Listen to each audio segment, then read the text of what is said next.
Hello and welcome to Make It Five Nights at Freddy's in Unity. Right now we're deep inside of Maya recreating of course, the security office that we're all used to when playing Five Nights at Freddy's. Now in this video, what I'm going to challenge myself to do is complete let's zoom in on that guy really quick. 200%, and let's move on in. The cupcake, the creepy little cupcake with eyes that's up there in the corner during Five Nights at Freddy's.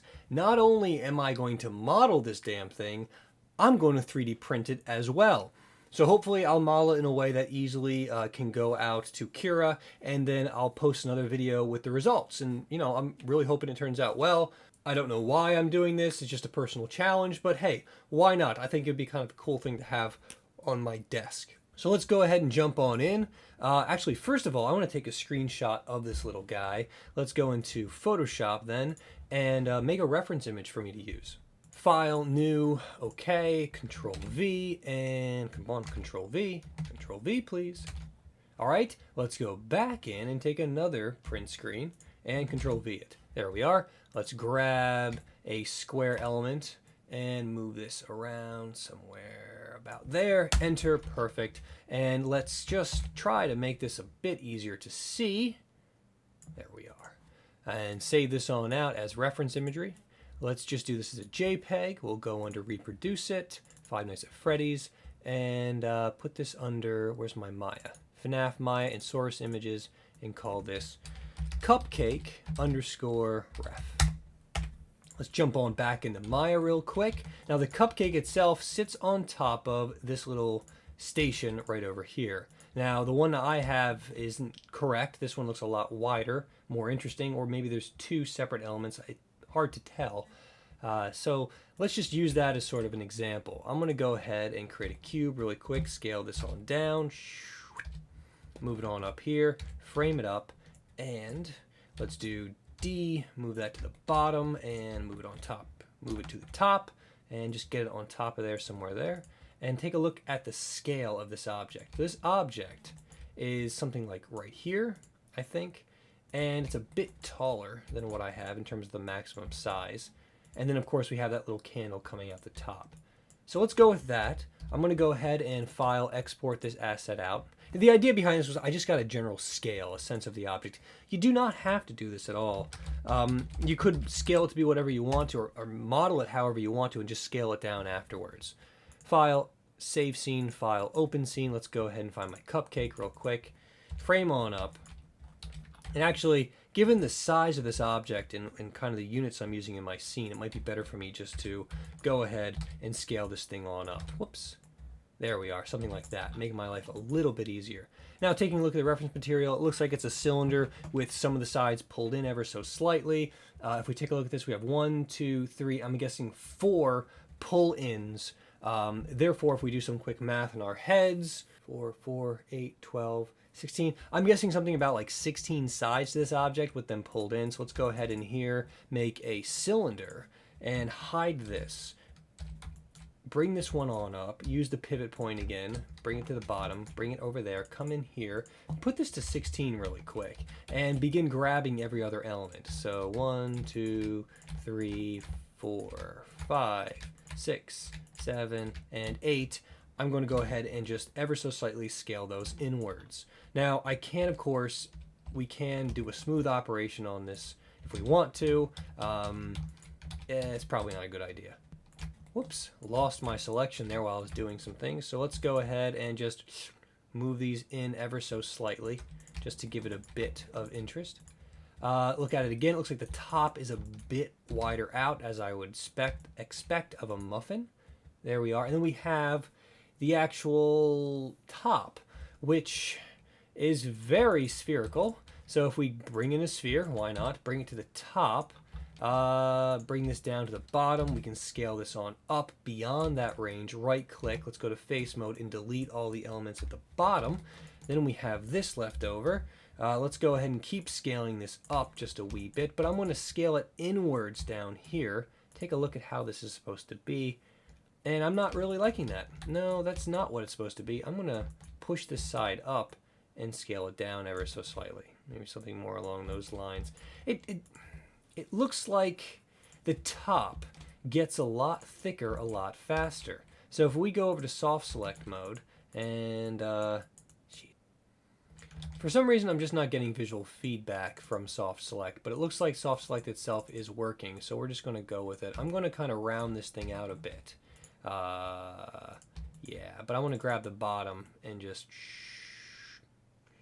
and grab the entire thing again, and I'm not happy exactly with it, so I'm going to scale it back down a wee bit. Make sure it's level with the top. And how tall? It looks like the height of this thing is actually equal to the height of this one. So I'm actually going to take the bottom of this and move it up ever so slightly, something along those lines. Now I do have reference material. Why am I not using it? Let's do that. Let's bring in a plane really quick, and let's get rid of all of its subdivisional information. Go away. Thank you. Click on the plane, right click, assign new material. Let's do a Fong, and let us just call this ref cupcake, being really quick about it. Not that, this please, thank you. File, go back over here and find the reference material in the source file of Maya. Source image cupcake ref, perfect. Okay, so now let's rotate this 90 degrees. There we are, 90. Enter, and move it on up. Move it to the bottom, actually, the pivot. Makes my life a little bit easier.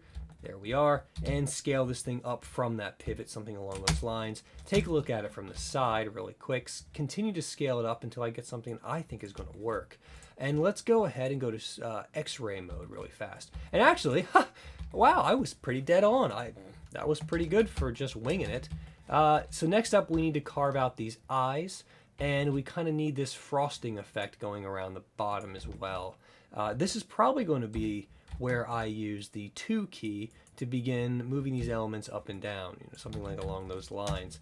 Now, unfortunately, it looks like I don't have enough information to make this truly work. So let's come in here, go back to the polygon mode, and begin moving these different elements. I'm going to go to the front. I can grab twice as many at one time. I'm sorry, I know what's wrong. I still have soft selection on. Turn that off. Now, if we go hit 2 on this, we can begin making something a little bit more interesting looking. Although it looks like he has a lot more detail in his surface than I do. So let's go ahead and come in here, go back to modeling mode, edit mesh, and let's subdivide this one level.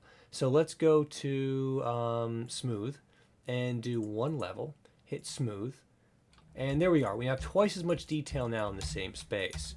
Now I should be able to come in here, right click, go to vertex mode, and begin manipulating this in a way that's going to look similar to whatever we have on the actual cupcake. So I'm just going to arbitrarily move these points up and down to create that sort of cupcake effect. Come back in from the side as well, come in here, move that one on down. And I will, of course, now go in here and begin moving these independently so they look a little bit more interesting. That's not what I wanted to do at all.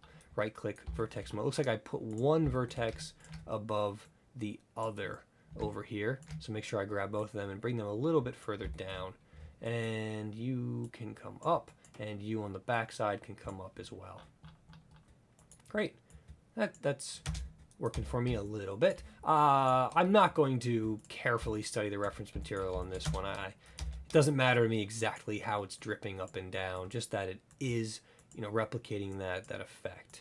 I'm going to move this one up a little bit as well. Perfect. Okay, so let's F8 the entire thing. I'm going to move it down ever so slightly. I'm going to D and move this to the topmost element, and then make sure the topmost element is, of course, covering the bottommost element for this object. There we are.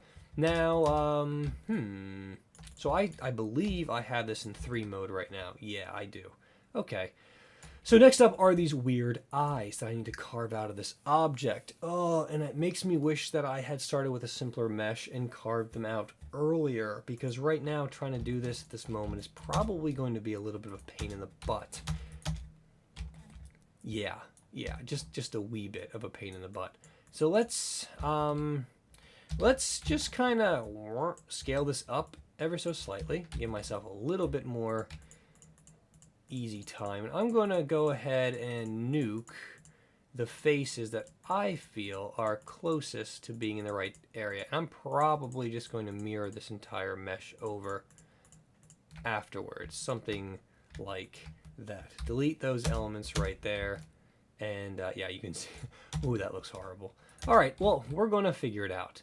Let's go ahead and nuke that half the mesh real quick. We're gonna use the left-hand side. And what I'm gonna wanna do is manipulate these vertices that I have to make this a rounded mesh instead. So I gotta be careful though, because when I make my selections, I'm probably gonna end up selecting the wrong elements. So there we are. Let's grab this element here, move this one on in. And yeah, it's just a tiny bit tedious. I'm not saying I did this the right way, but I've already gone and done this and might as well work with it. I'm gonna move this one in a bit, and geez, you know, would that even, should I even keep that one? I guess that's the question. I'm gonna move this one on in a wee bit, something along those lines right there, and we'll move both of these in. Whoops. You, sir, can come on down, and you can come on down.